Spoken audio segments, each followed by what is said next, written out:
ओला नारळ घरात दिसला की लगेचच आपण बर्फी बनवायला जातो. परंतु कधीकधी ती बर्फी खूपच अशी कडक होते किंवा मग कधीकधी ती बर्फी अशी वड्या त्याच्या निघतच नाहीत. मग परफेक्ट अशी बर्फी कशी बनवायची, अगदी तोंडात टाकताच विरघळेल, तर रेसिपी एकदम सोपी आहे. पण त्याआधी चॅनल सबस्क्राईब केलं नसेल तर पटकन करून घ्या. तर इथे मी ओलं खोबरं घेतलेलं आहे. खोबऱ्याचा जो पाठीमागचा चॉकलेटी भाग असतो तो संपूर्ण खरवडून काढायचा, म्हणजे वडी अगदी पांढरी शुभ्र होते. खोबरं थोडंसं निबर झालेलं असेल तर त्याच्या पाठीमागचा जो भाग आहे तो सहसा निघत नाही. मग त्यावेळी काय करायचं आहे, असं खोबरं करवंटासकट वाफवून घ्यायचं किंवा मग करवंटासकटच गॅसवरती गरम करून घ्यायचं, म्हणजे त्याचा पाठीमागचा भाग लगेचच निघतो.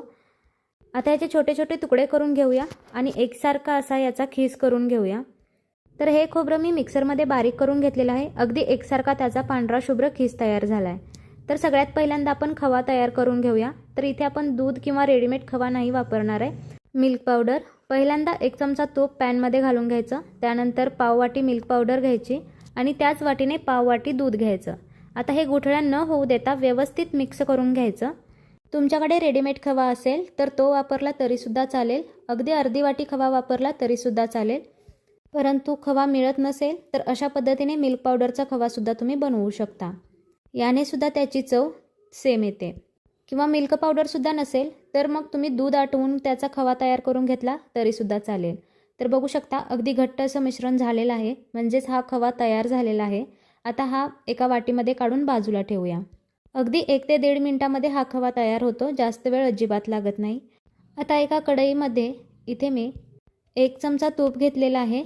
तूप व्यवस्थित गरम करून घ्यायचं आणि त्यामध्ये बारीक करून घेतलेला खोबऱ्याचा कीस घालून घ्यायचा.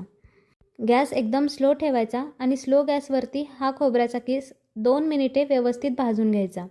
यामध्ये लगेचच साखर घालायची नाही. 2 मिनिटे कीस भाजून घेतला की साखर घातल्यानंतर त्याला आटण्यासाठी जास्त वेळ लागत नाही.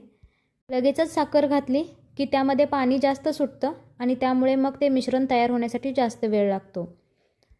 आता 1-2 मिनिटे हा खीस परतून घेतलेला आहे. त्यानंतर त्यामध्ये घातलेले आहे अर्धा कप साखर. साखर व्यवस्थित मिक्स करून घेऊया.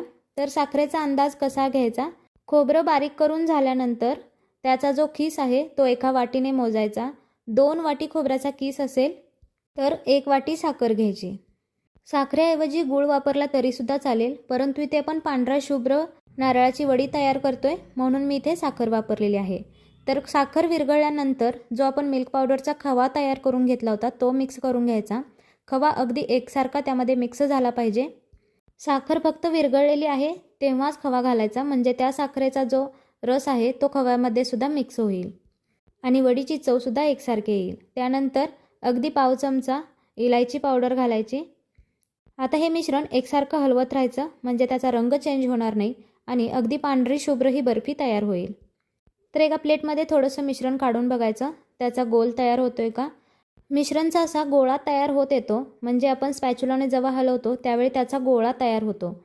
एका प्लेटमध्ये जे मिश्रण घेऊन बघितलेलं होतं ते थोडंसं थंड झालं की बघायचं त्याची वडी सेट होते का. तोपर्यंत हा गॅस बंद करून ठेवायचा, नाहीतर हे मिश्रण जास्त कडक होईल. आता वडी सेट करण्यासाठी हे मिश्रण परफेक्ट तयार झालेलं आहे. एका प्लेटला तूप लावून घ्यायचं आणि त्यावरती हे मिश्रण काढून घ्यायचं.